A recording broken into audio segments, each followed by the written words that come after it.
এর ছোট ক্ষতি নেই, আকাশ তো বড়।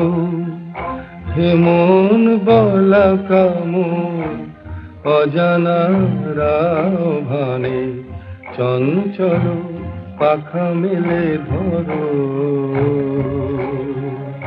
নীর ছোট ক্ষতি নেই, আকাশ তো বড়।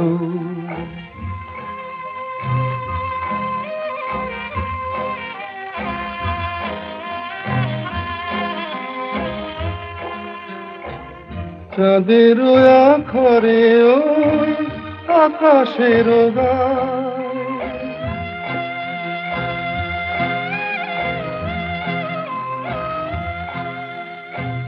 চাঁদের আখরে ওই আকাশের গায় যেন পালক লেখনি।